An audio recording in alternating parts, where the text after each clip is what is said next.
Welcome everybody, Geegado Megwan Kwe here, who is back again with another special edition of our Chatting with Wisdom. And so as most of you know who have been following us for the last couple of weeks, is that I've been jumping on either once or twice a day with some incredible speakers who are joining us for the 7th annual Women Inspiring Women Conference. And the theme for this year is the power of self-love. It's being held March 8th to the 10th of 2024 in Eastern time. And so we are super excited that we are doing this. This is a live event, live virtual event that we have beautiful interactions with the speakers as well as the other participants. So I can't wait to have all of you come in. But for now, let's jump in and talk to Dr. Jo. So how are you, Dr. José? I'm good, thank you. Yeah, excited. Early morning, new day, warm. It's early morning for you. So what time is it for you? It's 9:15 roughly in the morning. Okay, beautiful. So we're just kind of getting into our evening, and I was just sharing with you before we came on that I'm getting ready to go to a family fun night. And so I'm excited to be able to get and do that. But I really wanted to be able to have a chat with you first before I headed out. So tell me, where are you from? I'm born and raised in the Netherlands, and I came to Australia some 30 to 33 years ago. And so I've been living here ever since. Just went to live back in Holland for twice. So I remigrated twice. couldn't just the land of Australia drew me too much back, so I wanted to come back. Well, and Australia is one of my places that I eventually want to go and travel to. So that's on my bucket list. So definitely Australia and Hawaii are on my bucket list of places that I want to be able to go. So so tell me a little bit more about who you are. Gosh, who am I? Well, that's a loaded question, isn't it? And but I think what makes me is that I've done a lot of things. I've done lots of different jobs, and I've lived in lots of different places. And I guess as a sensitive person, because I am sensitive to spaces and energies, and so that has given me lots of insight, so to speak, into how place impacts on people and people impact on place. And like as energy beings, between when people interact with one another, there's an exchange, and if you sensitize, attune to the exchange in between, then you can feel the energies. And if sometimes you just choose to shut off, and so then we sort of put a block in in order to comprehend what's going on in our little computer here. So basically, it's all what's always been of interest to me in my life is what communication actually is. Like I saw as a young child, even like I saw people communicating, and I thought, that's weird. Do I want to be like that when I'm grown up, when I'm older? Like, do you want to have that kind of energy when I grow older? And it's sort of, I just looked at it and I thought, how shall I go about this? But anyway, so I just found my way, and then had the experiences I had to have, I guess, in order to now sort of like I've always taught people in some way or other in their personal development, personal growth, and communication skills. But over the years, of course, having lived with different or interacted with a lot of different people and lived in different places, and particularly work-wise, I've learned a lot of the dynamics that are going on in workplaces, and how and that's what I worked out when I did my PhD, and how that sort of relates to the macro dynamics. So how in dynamics between two people, how they are similar to across the scale, like on multiple levels. So yes. And so a major aspect of what makes me me, I guess, as well, is the curiosity of what energies actually are. What are they? And how am I handling them? And how do other people handle them?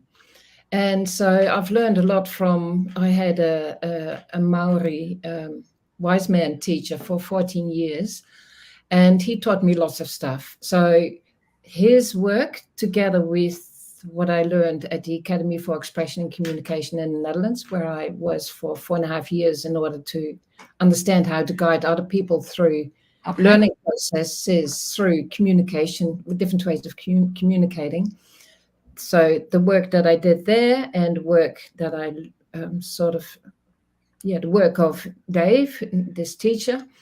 And then I put that all together in my PhD. And my work with Aboriginal people as well in Australia, and all of that I wanted to try to piece together, and I think I did it. Yeah, I managed to do it. I put it all together by interviewing other people who teach across cultures, and how they handle cross-cultural dynamics in the small, in the many, in 2-to-2 one-on-one interactions, and then on the bigger scale.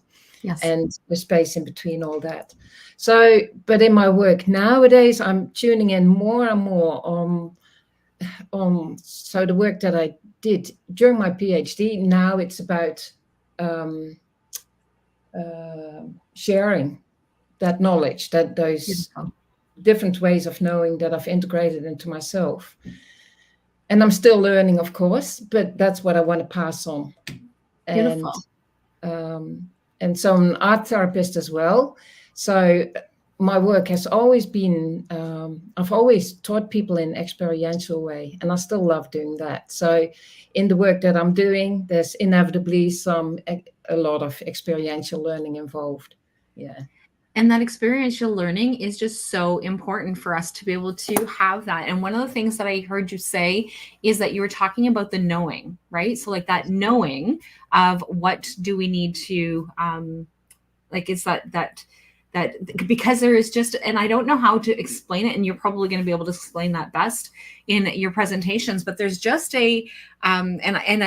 I always struggle with trying to find the words, because it's just, I know it's just the sense of like that. And when you can tap into that connection is like huge. And so like so when I was, I had a student with me that was working with me when I was working in mental health. And the student said to me, they came in and they were there and observing during the session. And they're like, well, how did you know when you had this client how to approach it, and how did you know how to do it when this client? And it's like, it was like, how did you know to push a little bit further? How did you know? And it was like, well, because they were leaning in, or because, and they're like, the person's like, no, that didn't happen. Like I was in the room, neither one of those, like I didn't see any body movement happening, but it's like that leaning in and that knowing and that understanding. And that was the first time that I realized about the connections, like, and it took me a little bit longer from that point, but that was like my first, like, oh, that's what was going on. But then we had another student who came in, and normally you never have two students at the same time. But in this particular case, I had two students for a week. And so the two girls came in and they're like, okay, and this particular client, so it's the same one as the one before. And this particular client said that he was okay with having the both of them in the room with us. And so it was great. And so, the both of them were actually paying attention and tuning in and really paying attention to what it is that I was doing and what the client was doing. And so when we were done, they said the same thing. Like, so how did you know when you needed to continue, and how did you know when you were supposed to pull back? And it's like, well, you just read their body language. And they both said the body language did not move. It was like, okay. So then that was when it's like, oh, so I needed to like really explore that a little bit further, because I'm like, well, I don't understand. Like, I'm sure that the person leaned in, or I'm sure that the person pulled back. Like, I'm sure that there was some cues that allowed me to know. and there may or may not have, but the girls swear up and down that did not happen. But then when I started tapping into learning more about the spiritual self and being able to connect with that energy, is being able to just have that energy of just knowing. And when you trust it and you learn it and you live it, then it just makes a huge difference. So now I know, I just don't know how to explain how I know. I just know, right? Yeah. And people actually, like your students, if they would learn to attune themselves to the space in between. Yeah. So the invisible space, like some people can see that invisible space, like what's happening in between. Yep. And other people can feel it, like I can feel it. I feel it, yes. But we need to tune in, like it's sort of like, coming from the gut or the stomach or wherever the person sort of feels into. That's where I'm tend to sort of, when I sense the landscape, when I douse or whatever, that's where I come from. Like it's both my stomach and just underneath my belly button. And that's where I tune in. And so the same, and when I move into another person, when I'm moving in with another person, I know that another person can pick it up, provided they are also sensitized, that they also not sort of sit in their heads and sort of look with their eyes like, oh, am I seeing something? Because that's sort of a focus that's sort of like a bit blindfolded. Like, so you need to move in and any considerations, like, oh, that's wrong or that's right, or all that sort of, just let it park it somewhere and just move into the space, and then your students would be able to see it, I think, or feel it or whatever, pick it up. Yeah. And since then, because I do that connection from that spiritual sense, so like that was these students now have children, so it's been a while.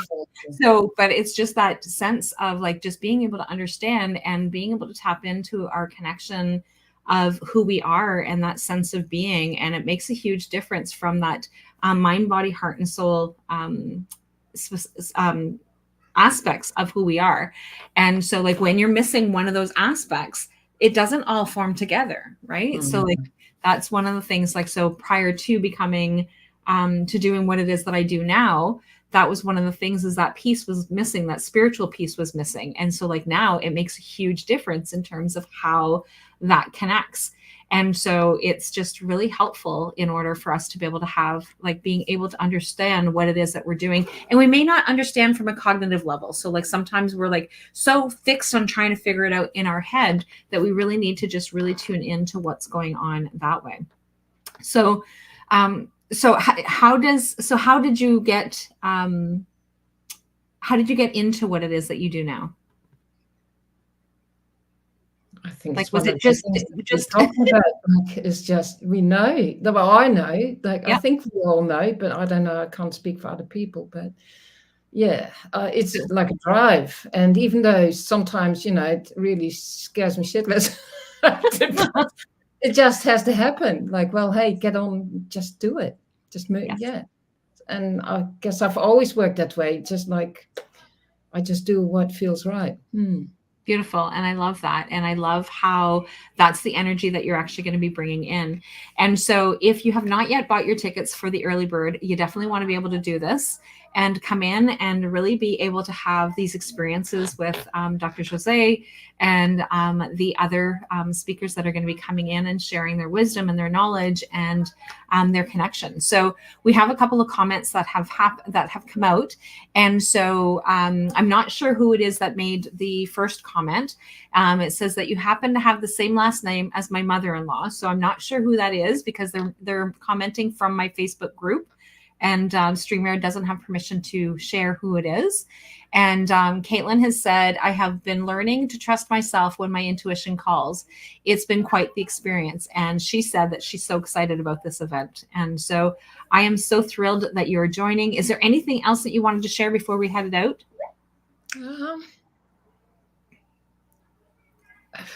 I can't really. I could say lots of things, but then I'll just go on forever, I think. So all right. I look forward to being at the event. Yeah, that's what forward to, and to meeting everyone. Yeah, that'd be great. Beautiful. It's Christine. So Christine is the one who actually shared that you have the same last name as her mother-in-law. Probably And that's so, right. so on that note, we will sign off for now. And we have a couple more speakers that we're going to meet up with tomorrow. And but yeah, so if you haven't had a chance to listen to some of the other speakers, I urge you to like take a chance to do that. There's lots of places that you can actually have this and like be able to have these connections. And again, if you haven't yet signed up, you definitely want to do that.